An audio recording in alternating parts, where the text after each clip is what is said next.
তাহলে আমার কি মার্জনা আপনারা ক্ষমা করলেন? ক্ষমা করে দিচ্ছি, আপনাকে লড়ে দেখাতে হবে, ওকে তাড়াতে হবে।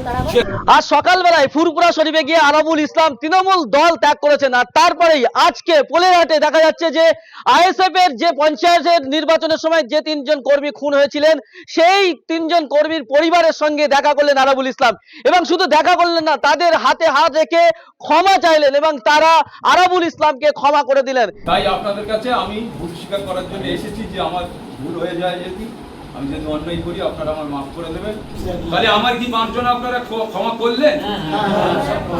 ক্ষমা করে দিচ্ছি, আপনাকে লড়ে দেখাতে হবে, ওকে তাড়াতে হবে। এবং এরপর আরাবুল ইসলাম ঠিক কি বলছেন, তার কি বক্তব্য শোনাবো আপনাদের। আজকে এই যে পোলেরহাটে আপনারা দেখা করলেন আইএসএফ এর পঞ্চায়েতের নির্বাচনের সময় যে সমস্ত কর্মীরা খুন হয়েছিলেন তাদের পরিবারের সঙ্গে, হঠাৎ করে তাদের পরিবারের সঙ্গে দেখা করার কারণ কি?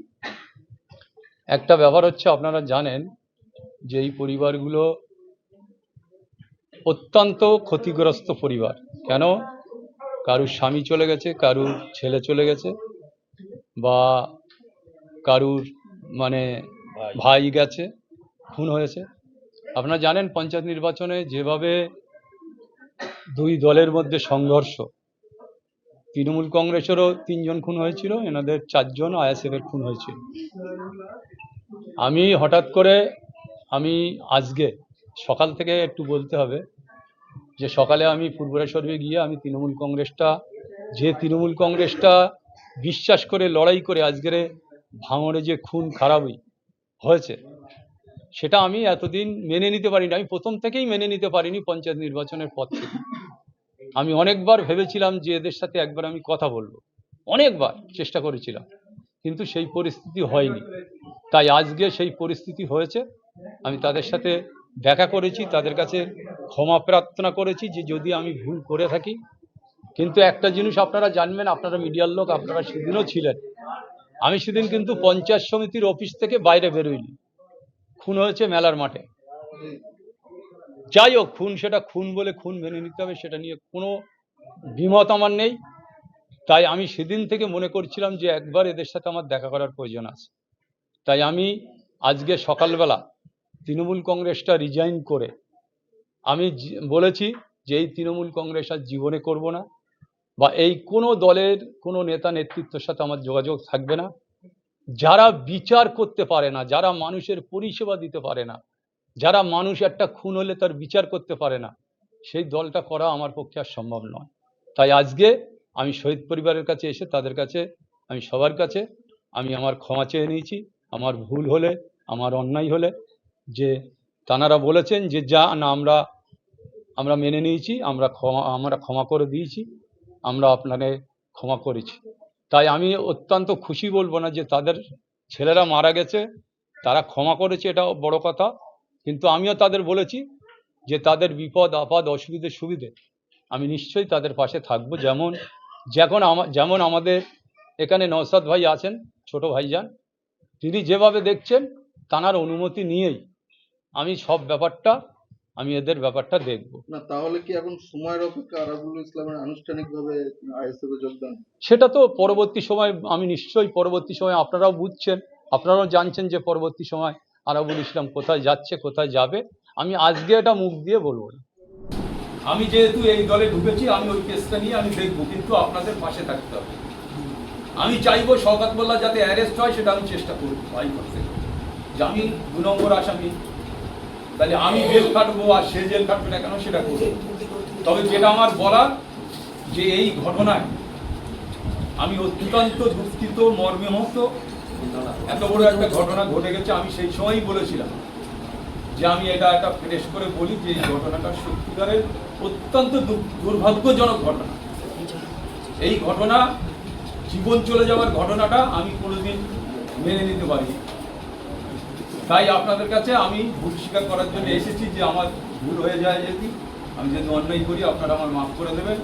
কেন? যেহেতু আমি আবার এই দলে ঢুকেছি, আমি চাইবো যাতে আপনাদের পাশে থেকে আপনারা আগামী দিনে যাতে সুস্থভাবে, আপনাদের ছেলে চলে গেছে, কারোর স্বামী চলে গেছে, কারোর চলে গেছে, আমি চাইবো আগামী দিনে আপনাদের পাশে থেকে সমস্ত কাজ করার, বা আপনারা যাতে সুযোগ সুবিধা প্রতিটা ক্ষেত্রে পান সেটা আমি চেষ্টা করব।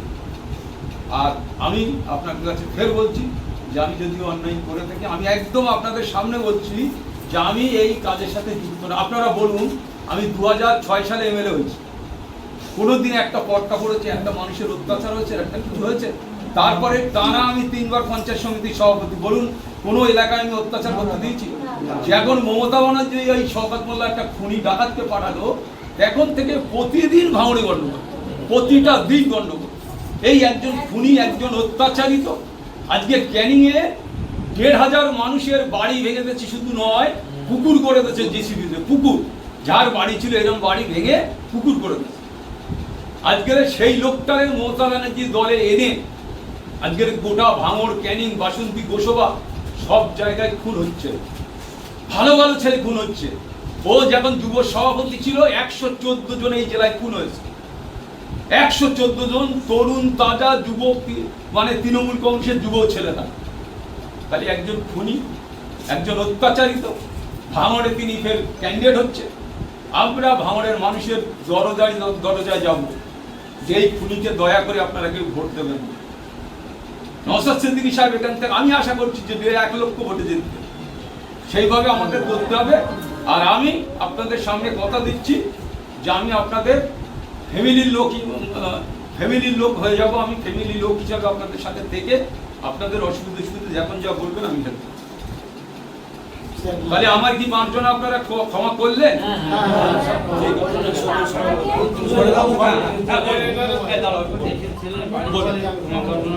ঠিক আছে, ক্ষমা করে দিচ্ছি, আপনাকে লড়ে দেখাতে হবে, ওকে তাড়াতে হবে। সে তো আমি আছি, সেই জন্যতে আজকে আগামী দিনে না জানার খালি হচ্ছে মায়ের আজকে আমি তৃণমূল থেকে রিজাইন করে এসেছি, ফুরফুরা থেকে রিজাইন করেই আসছি আপনাদের। একদম তৃণমূলের কোনো নেতা কর্মী কারোর সাথে আমার সম্পর্ক থাকবে না। আমি তৃণমূল থেকে রিজাইন করেছি। আমি বুধবার দিন ঘটকপুকুরে আইএসএফে জয়েন করে তারপর আমি ক্যানিংয়ে যাব, আপনার ভাঙড়েও আমি আসবো, সব জায়গায় আমি থাকবো, কোনো অসুবিধা নেই। উসমান আছে এখানে, আমাদের এই শানপুর অঞ্চলের প্রেসিডেন্ট আছে, এখানকার এই অঞ্চলের প্রেসিডেন্ট আছে, সব আছে। আমি সবাই সাথে কথা বলে এসেছি ফুরফুরা। আবার বলছি, আপনি যেভাবে বলবেন, আপনার কাছে আমার বিশেষ করে আপনি একটু ভালো জ্ঞানী গুণী বুদ্ধি রাখেন, আপনি যেভাবে বলবেন আমরা সেভাবে চলব। অন্তত আপনি দরকার হলে আমার ফোন নম্বর নিয়ে রাখবেন, বলবেন যে এইটা দরকার, এইটা অসুবিধা, এইটা সুবিধে, আমি সবসময় আপনার পাশে থাকবো। ওনার আপনার হাজব্যান্ড? হ্যাঁ, ঠিক আছে আমি দেখে নেবো। আরবুল ইসলামকে আমরা ছোট থেকেই চিনি, আমরা দেখেছি তো কোনো ঝামেলা ঝঞ্ঝট ছিল না। যখন থেকে ওই শয়তানটা এখানে আসলো, দায়িত্ব দিল, তারপর থেকেই খুন, দাঙ্গা, মারপিট সব লেগেই আছে। আর মিথ্যা কেস, এর যে কি বলবো, এত মিথ্যা কেস, আমার মনে হয় টোটাল পশ্চিমবাংলায় যা কেস আছে মিলিয়ে যা হবে আমাদের ভাঙড়ে তাই আছে। এত মিথ্যা কেস এই জানোয়ারটা দিয়ে যাচ্ছে। আরবুল ইসলামকে কি আপনাদের দলে স্বাগত জানাবেন? অবশ্যই ভাইজানরা যদি সেইভাবে দেয় আমরা স্বাগত জানাবো। ভাঙড়ের লড়াই কি আরো সহজ হবে না কঠিন হবে আরবুল ইসলাম? সেটা সময় দেখা যাবে। আপনার নাম দেখুন। আমার নাম ওসমান, পোলরাট 1-এর সভাপতি।